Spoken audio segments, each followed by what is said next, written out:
You're listening to Atlanta Baseball Talk, your weekly podcast for all things Atlanta Braves.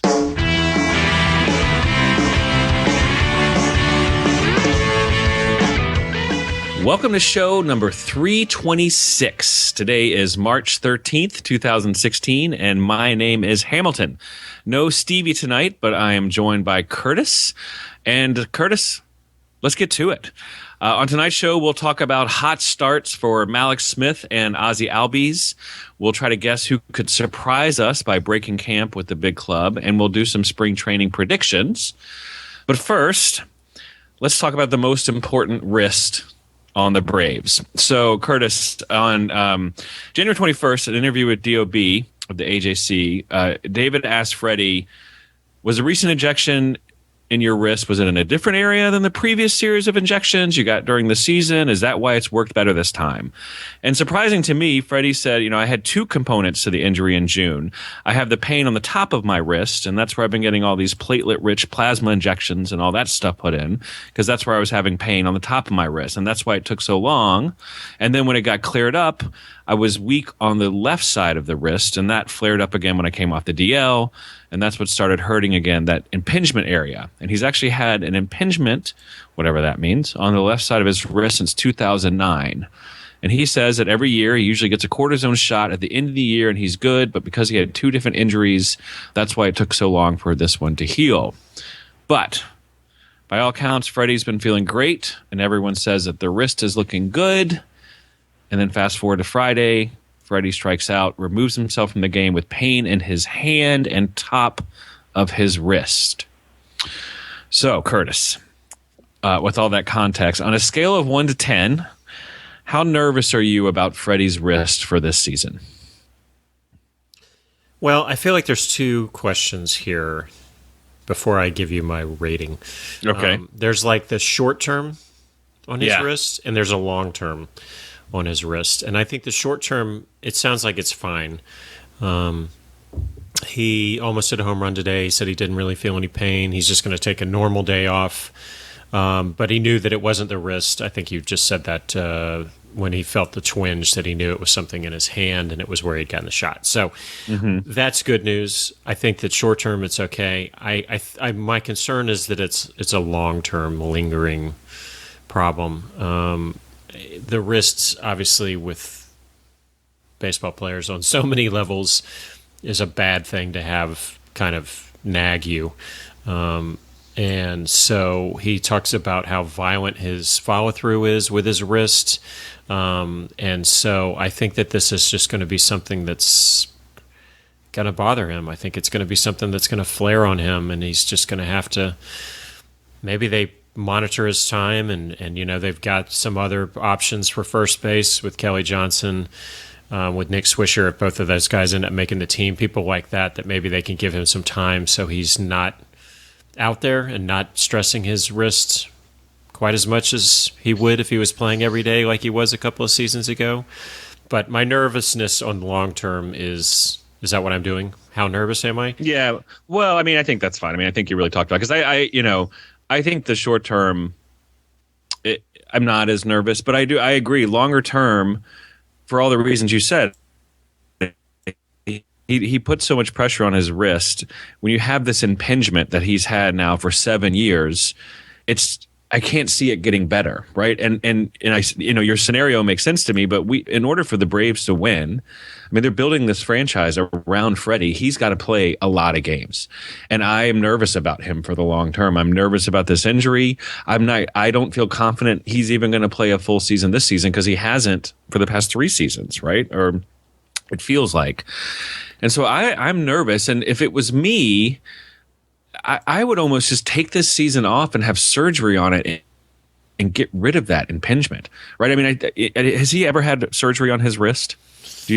I think he's always just sort of waited for it to heal, right? Yeah. And sort of sat on and I read somewhere it's like bones in his hand that are like grinding together or something like that. Yeah. There's more to this than that. Yeah. And you can't have, and I know maybe we're getting way ahead of ourselves here, but you can't have a guy who is going to hit your payroll for $22 million in a few years from now, who is Ryan Howard. Yeah. It was useless, other than the massive hole that he's putting on your payroll and in your lineup because he's not there. So yeah, I hadn't even thought about him taking the year off and having surgery. That seems crazy, and certainly that's not on their radar. And he's been gearing up to come back, but I'm nervous that he's going to average 100 games a season or less for the rest of his career. Yeah. Which would be brutal. To have made him the long-term commitment guy and then him not be able to be that guy. Yeah. That would be heartbreaking as a fan and for the franchise, really. It would be, and it scares me. And I don't know if it ever will stop scaring me. Maybe a full season when he says he's fully back to health, but I don't know. But you're right. Today he looked good, even though he didn't get a hit, but he showed power, and so we'll just take it day by day, I guess. So let's move on to maybe some. Before we move on to some nicer stuff, let's deal with just some potentially inconsequential stuff. So. Some releases from the bullpen this past week. David Carpenter, Kyle Kendrick, and Chris Volstad have all released this week. Any thoughts there? Any surprises there for you? I guess I was a little surprised that they cut Carpenter loose so quick. But, the Braves had more non-roster invitees and more of these guys in camp just to give them a shot and see if they could, mine gold anywhere. And you see them starting to whittle a bunch of this stuff down. They've sent obviously a bunch of the youngsters down to the minor league camps, and I think they're just going to start cutting more of these guys loose. I think one as a courtesy to some of these guys, these older guys that come into camp, and give them the opportunity. Carpenter's already been picked up, I think, by the Rays, but Kendrick and Volstad were awful. And so I think it was clearly evident that they were not going to be able to contribute anything to any sort of plans you had to fill some spots with guys like that they just were not going to be viable. So no real issue. It has no impact on me whatsoever. Yeah, and I was happy for Carpenter that they actually, it did seem like the deck was stacked against him. So for them to go ahead and do it early and as sort of a favor to him so he could get picked up was great. And yeah, I'm all in on the Chassin train for our Jules Chaikin. For our for that spot that he was sort of battling Kendrick and Volstad for. Volstad, I remember facing Volstad.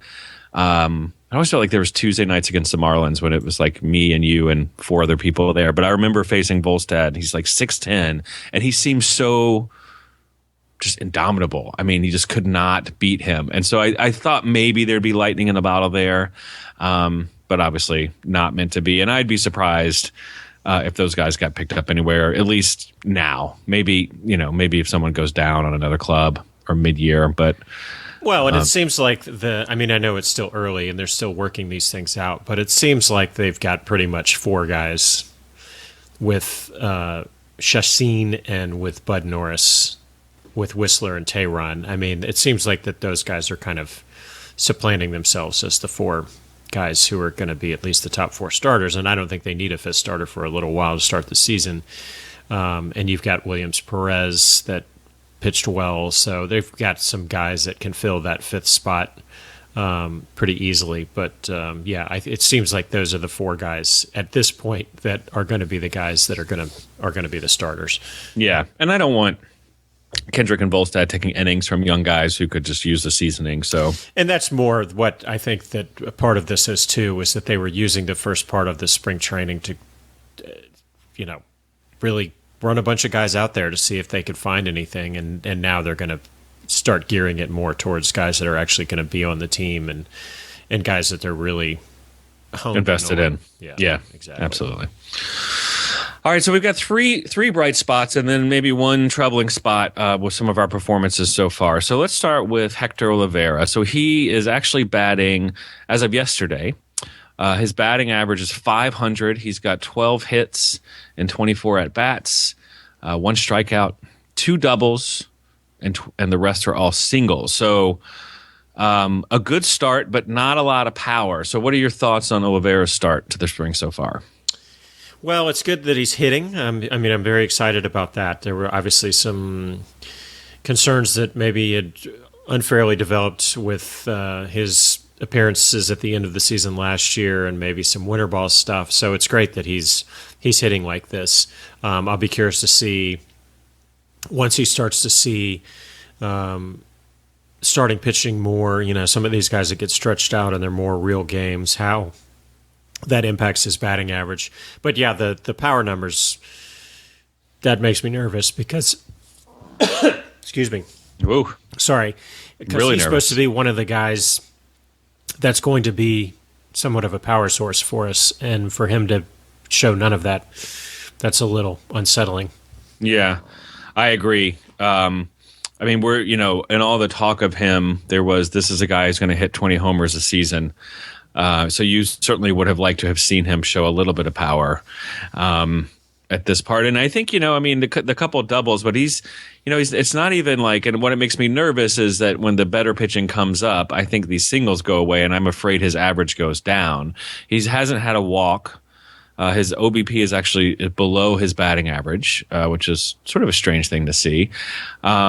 And his slugging is not great. It's 583, but it's not hugely above his batting average of 500. So I think it's good. Last year we were nervous that he wasn't going to get hit, so it's good that he's making contact. But I would like to see him hitting the ball better with a little bit more power, because I'm not sure if it's all of a sudden going to come.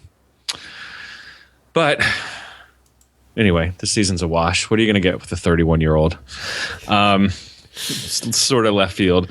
All right, but then we've got some good stuff going on with some of our younger players. So 23-year-old Mallex Smith, off to a hot start, 304 batting average, 333 OBP, and a 739 slugging percentage. So a couple triples, 3 doubles, 7 hits, 5 runs, having a good spring. What do you make of Mallex's start so far? It's very exciting, and I think it's kind of lending itself that he's going to be up here sooner rather than later. I still don't think he's going to make the team out of spring training, but I think that it will not be long before he makes his grand appearance in Atlanta. So yeah, it's very exciting. Very, very anxiously awaiting his arrival in Atlanta. I so much so too. He is our leadoff hitter of the future, I believe, and that he has power is just great. It's just great. I love his passion. I love his aggression. I wasn't too worried about his little run in with Freddie about getting benched because he tried to splash bunt. I like that. He's sort of ahead of himself a little bit. I'm nervous that there's not really a slot for him. Guess if he does come up, and you're right, he's not going to make the club just because I don't think they want him to be sitting on the bench behind Inciarte and Oliveira and Markakis. But when there is a slot for him, it's going to be very exciting for him to be on the team. I agree. Where do you think, if he were to just force their hand, let's say he doubles and he's hitting 400 with power, doing everything right, where's the spot for him on the team? I think maybe you move Oliveira to third and put him in the outfield. But that's obviously an issue Markakis is obviously not a long-term thing. I think he's only got a couple of years left, and I wouldn't be surprised if they try and move Markakis. I think that they've probably already been shopping Markakis, and I wouldn't be surprised if he gets moved at the deadline this year. And then you open up a spot for him. So right, that makes sense. So going even younger, our 19-year-old phenom shortstop from Curacao, Ozzie Albies. So he's hitting 350, a homer, 7 hits in 22 plate appearances, so a 350 batting average, 409 OBP, 500 slugging. Thoughts on him? Also very exciting. He made some great. I saw at least one spectacular defensive play that he made.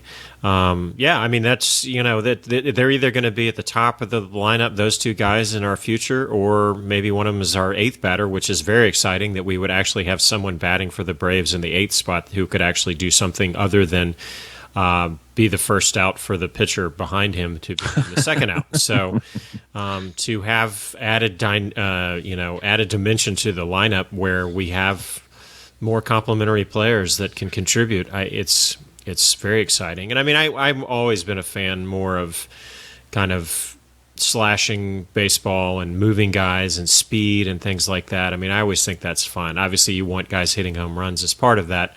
But I think that the teams that are really interesting put a lot of pressure on the defense and things like that, and he is certainly a guy that can do that. Yeah, I totally agree, and I think that both with Mallex and Ozzie, maybe you get away with Oliveira not having as much power, right? Because you've got speed and you can be, a little bit more aggressive. Yeah, I'm really excited by him too. I mean, listen, this is what we want. Right, spring training early on, we obviously are not playing for this season. I mean, you can say all you want that we're going to impress it, and maybe we'll win more games than we did last season, and that's good.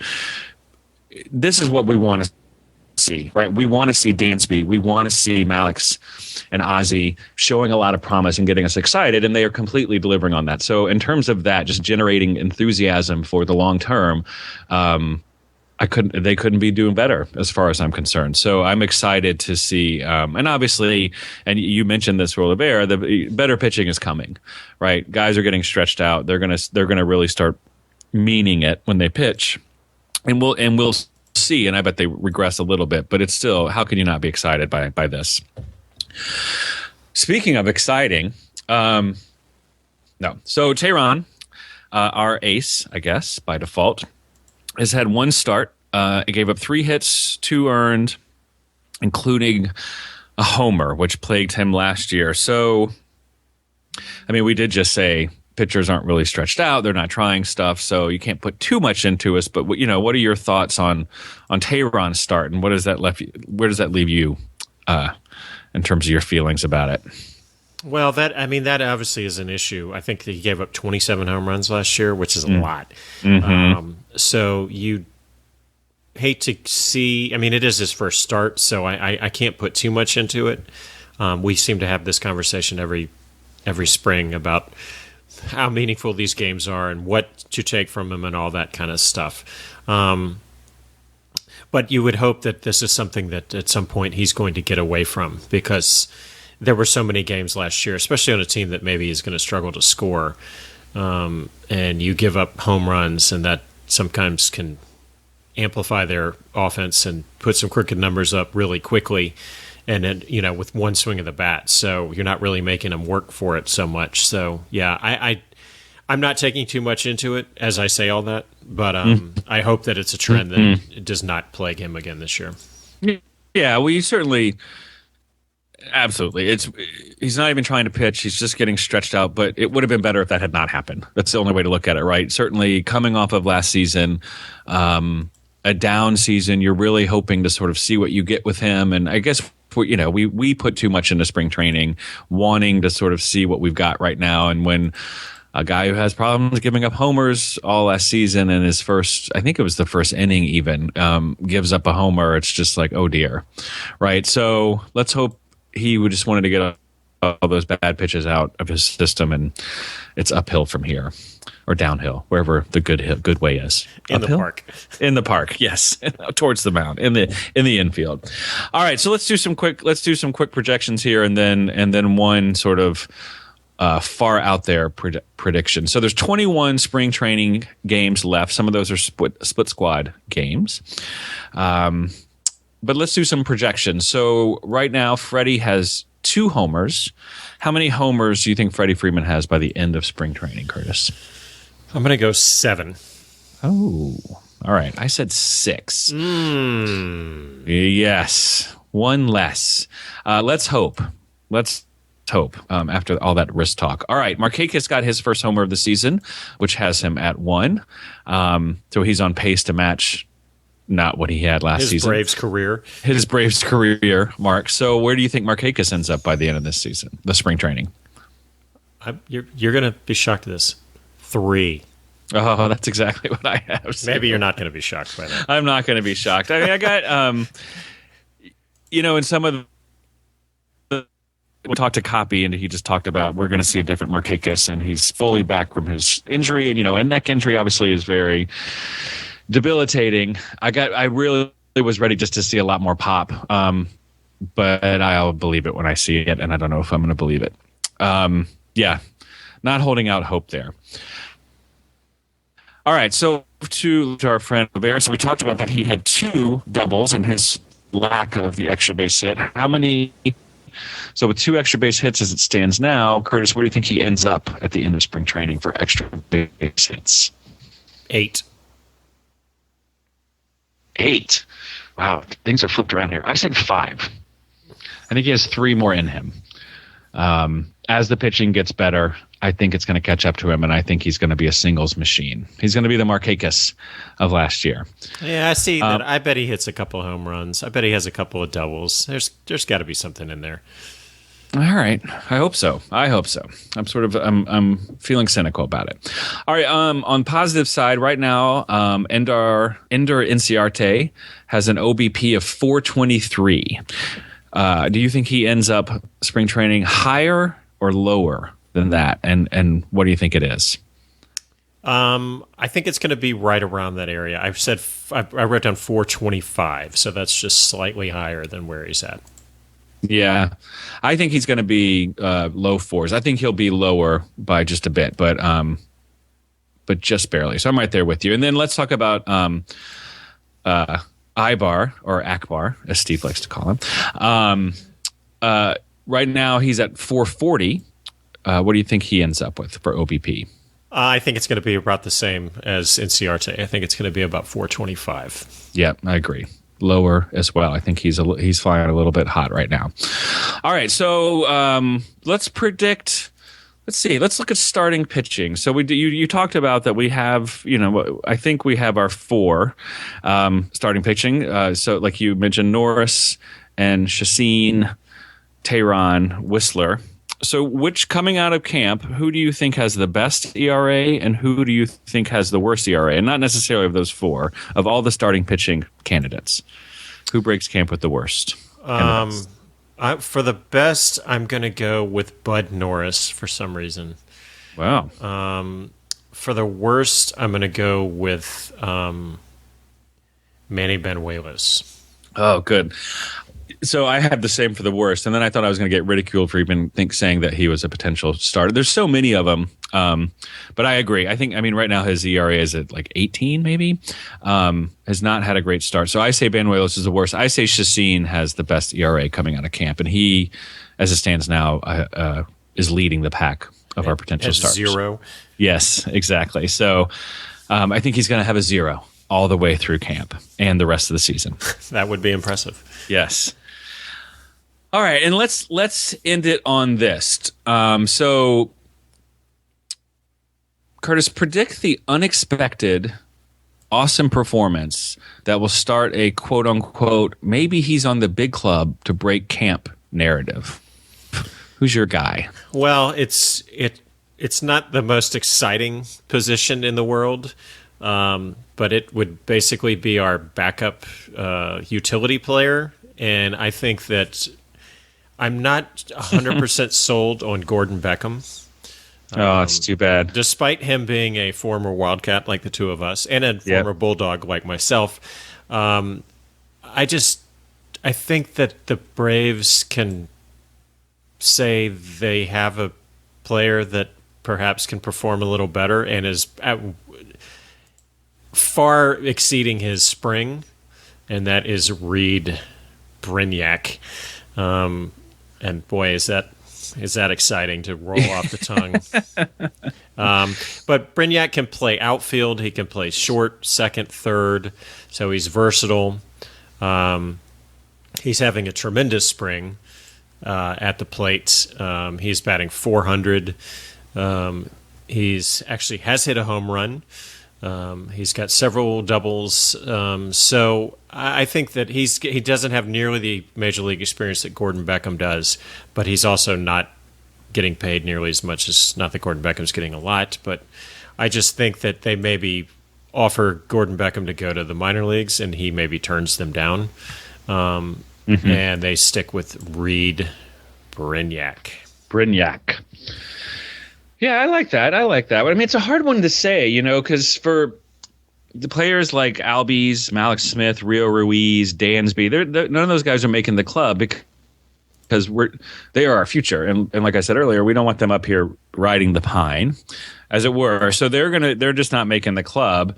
And then we also have a lot of people who are just sort of gonna make the club. Bonifacio, Swisher, Bourne, right? A lot of those guys. So I don't think there's a lot of room for a surprise. I like Brignac. So I don't know if I necessarily believe this, but if I had to pick someone, I'm gonna go with the little guy known as the Natural, Jeff Francoeur. Oh, so nice. He's hitting, and maybe that's not a surprise. I don't know, but he's hitting over 300.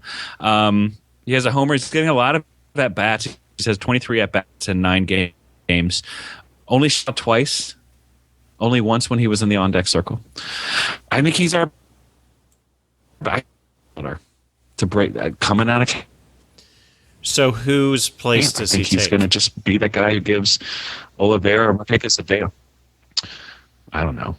No, I think Bourne or Swisher. I don't know. They're not surprising. If there was going to be someone surprising, I think it would be Francoeur. Maybe, I don't know. Bourne or Swisher. Yeah, maybe. And there's other guys that, like, I keep forgetting about Bonifacio, that he's floating around and he's having a good spring too. But I think it's interesting how old the Braves are going to be this year. Really old. I mean, I was trying to be, once you start going around and saying, okay, let's say that our starting lineup is Garcia, Ibar, Peterson, Freeman, right? So your utility outfielders are Kelly Johnson, Bonifacio, Daniel Castro. No, he got sent down. He did. Okay. Yeah, but I mean, even if it's, I mean, you're talking about Michael Bourne, you're talking about Swisher, you're talking about Bonifacio. Reed Brignac is 30? 27. 27, I think. Yeah. No, he's born in 86, so he's 30. Oh, okay. I'm thinking of Gordon Beckham is almost 30. Well, he got sent down too. Yeah. Beckham is almost 30.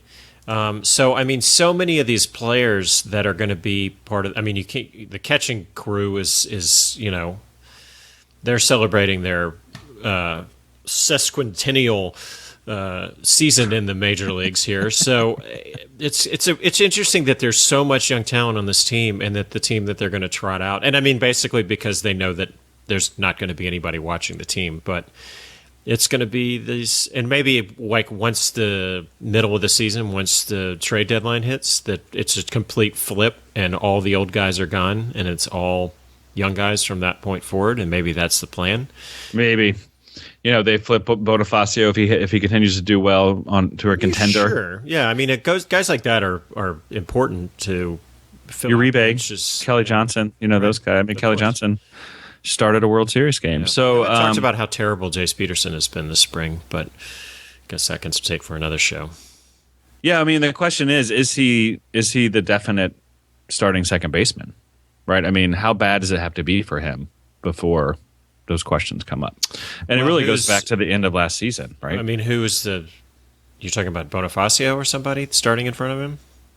Kelly Johnson? Reed Brignac? Jeff Francoeur? I love Francoeur as the second baseman.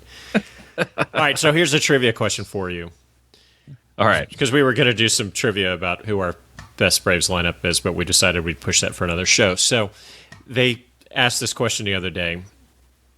So it went Terry Pendleton to Chipper Jones at third base, starting opening day third baseman. Who were the two opening day third basemen prior to Terry Pendleton? And I'll just leave that out there, and our fans can submit. I will tell you, you're not going to get it before I decide I'm hanging up on this show. Okay. We'll talk about it when we do. Biff Pocoroba? Yes. And somebody threw Biff Pocahontas out there, and I just wanted to say he was a catcher. I just like to say his name. Sure. Yeah, I will never guess it. I can't even think. I mean, and I thought of the really obscure one. I didn't Bob think Horner? of the other guy because he really didn't play much infield for us. So there's a hint for you. All right. Move on. Nice. What are we talking about? Are we done? We're done. So that's the show. So let's hear your responses to Curtis's trivia question on Twitter at ATL Baseball Talk, or go to our Facebook page and hit us up on our Facebook page. You can come to our website, www.atlantabaseballtalk.com, and leave a comment in our comment section. And no, there is no prize. Yes, we don't have any sort of things to give away here. This is done a family by, run show. Yeah, that's right. Yeah, exactly. You can subscribe to us on iTunes, on Stitcher, on YouTube.